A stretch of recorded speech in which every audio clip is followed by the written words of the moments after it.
Salut les amis, je suis bien arrivée à l'hôtel d'Albi et je vais directement visiter le musée de Toulouse-Lautrec parce qu'il ferme assez tôt et on se retrouve là-bas. On arrive au musée Toulouse-Lautrec avec des gens qui courent.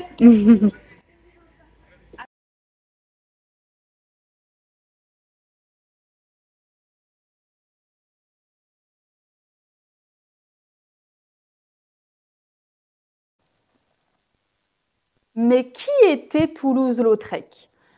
Henri de Toulouse-Lautrec était un peintre français de renommée mondiale, né en 1864 à Albi, dans une famille aristocratique. Dès son enfance, il a rencontré des problèmes de santé importants, notamment des fractures des jambes qui se sont mal consolidées. Il est resté de très petite taille tout au long de sa vie. Ces troubles physiques seraient peut-être liés à la consanguinité dans sa famille, car son père était le cousin germain de sa mère. Malgré ces difficultés, Toulouse-Lautrec a découvert très tôt une passion profonde pour l'art. Il a choisi de vivre à Paris, dans le quartier animé de Montmartre, où il a trouvé une grande source d'inspiration. Il a passé des heures dans les cabarets, les cafés-concerts et les théâtres, observant avec finesse la vie des danseuses de Cancan, des artistes et des personnages en marge de la société. À travers ses œuvres, il a voulu capturer l'énergie, le mouvement et l'atmosphère unique de cette époque. Il est surtout connu pour ses affiches de spectacles, comme celle du Moulin Rouge, dans laquelle il a représenté des figures célèbres comme la Goulue. Bien que reconnu de son vivant, Toulouse-Lautrec a mené une vie marquée par la solitude et l'alcoolisme. Malgré tout, il a continué à créer cette passion jusqu'à sa mort prématurée à l'âge de 36 ans.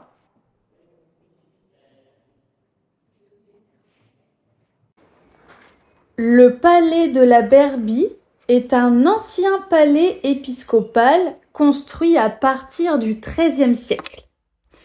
Autrefois résidence des évêques d'Albi, il symbolisait leur pouvoir face aux seigneurs locaux. Aujourd'hui, il abrite le musée Toulouse-Lautrec et il est également classé au patrimoine mondial de l'UNESCO. Et voilà, donc j'ai terminé mon tour du musée Toulouse-Lautrec. J'ai vraiment adoré. C'était très bien entretenu déjà, c'était très propre et les peintures de Toulouse-Lautrec sont tout simplement magnifiques. Sa vie un peu tumultueuse, c'est le mot, et très intéressante aussi. J'en ai appris beaucoup et maintenant je vais me promener, je vais flâner dans la ville.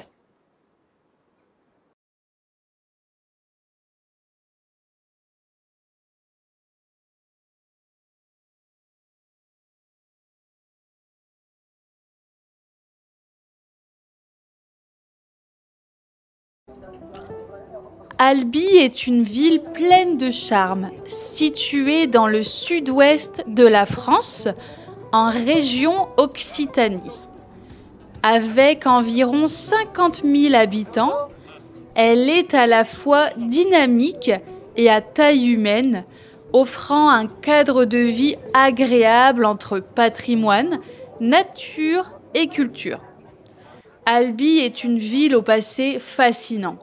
Son histoire remonte à l'Antiquité, mais elle est surtout connue pour son rôle au Moyen Âge, notamment avec l'hérésie cathare et l'Inquisition.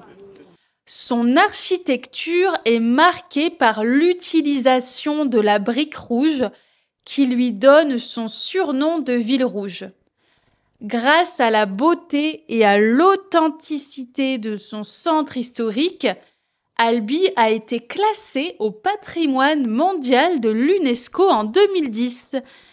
Traversée par le Tarn, Albi offre un cadre naturel paisible, parfait pour la détente et les activités en plein air.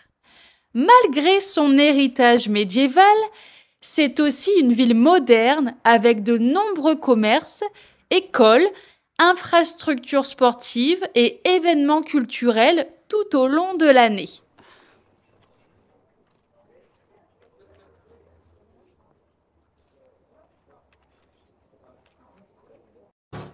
Donc finalement, j'ai choisi de m'installer pour manger une délicieuse crêpe parce que j'ai super faim.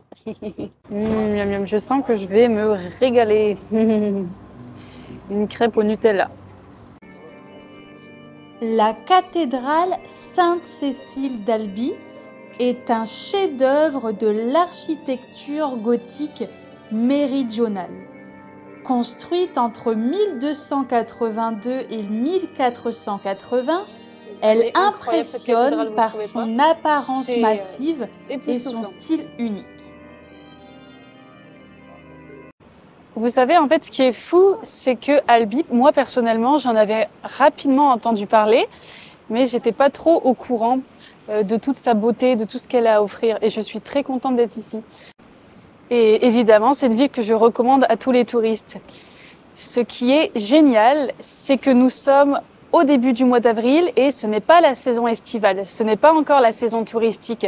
Les touristes, français ou étrangers, ils vont arriver plutôt fin juin, juillet, août et repartir vers début septembre. Donc avril-mai, eh bien, la ville est presque déserte, pas entièrement déserte, mais il n'y a pas beaucoup de touristes et c'est très agréable pour la visiter.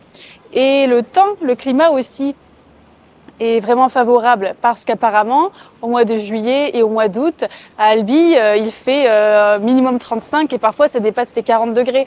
Donc ça peut vite devenir insupportable. Là, je suis vraiment au meilleur moment. Et mon dernier jour à Albi est arrivé.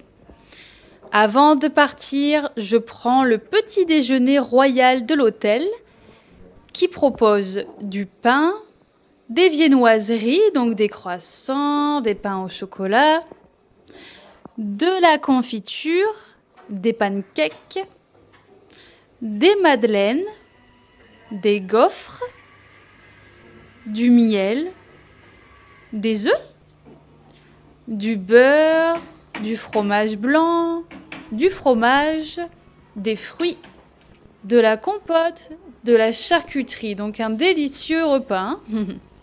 Allez, un petit café bien sûr. Et me voici dans le train direction Montauban. Alors, qu'avez-vous pensé d'Albi? À bientôt!